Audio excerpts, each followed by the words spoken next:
Hello दोस्तों, आज हम बात करने वाले हैं LLB third year third semester के पेपर की। ये 2018 का पेपर है एनवायरमेंटल लॉ का। तो ये 3 घंटे का पेपर है और मैक्सिमम मार्क 90 है। आपको अटैम्प्ट करने होते हैं इसमें 5 क्वेश्चन। सारे क्वेश्चन जो है इक्वल मार्क के होते हैं। तो अब बात करते हैं हम इसके पहले क्वेश्चन की। Discuss the causes of environmental pollution. Can those be removed? If so, how? Discuss. पर्यावरण प्रदूषण के कारणों की विवेचना कीजिए। क्या उन कारणों को समाप्त किया जा सकता है? यदि हाँ, तो कैसे? विवेचना कीजिए। तो पहला क्वेश्चन हमारा इस तरीके का है। अब हम दूसरे क्वेश्चन की बात करते हैं। तो सेकंड क्वेश्चन जो है, discuss the provision of Indian constitution for the betterment of environmental condition. तो इसका हिंदी में नेक्स्ट पेज पर है। भारतीय संविधान में पर्यावरण की दिशा के सुधार हेतु दिए गए प्रावधानों को समझाइए। तो बात करते हैं तीसरे क्वेश्चन की। Discuss with the help of relevant cases the environment protection by the fundamental rights under the Indian constitution.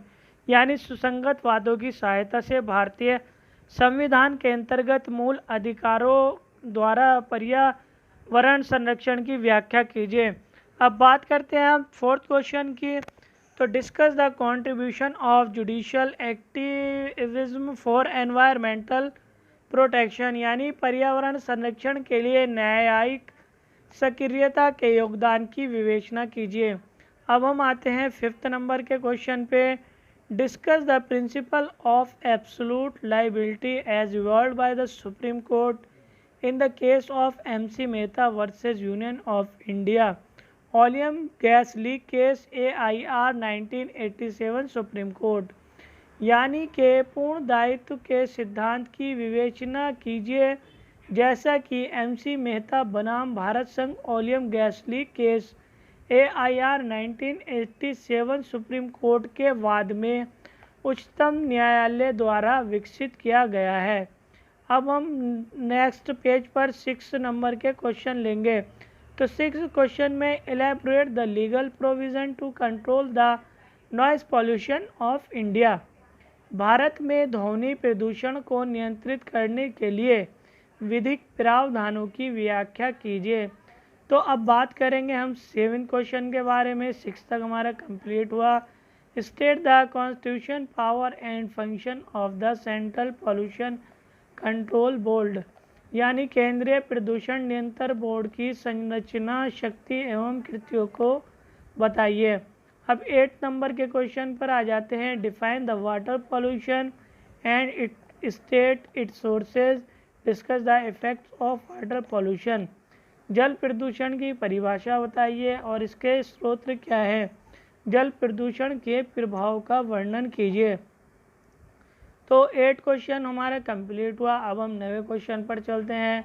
What civil liberty may be obtained by the aggrieved person which respect to environmental pollution explain in the detail.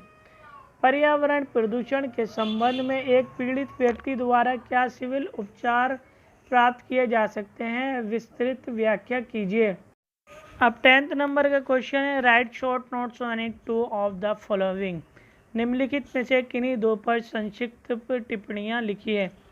यानी number A है sustainable developments, पोषणीय विकास।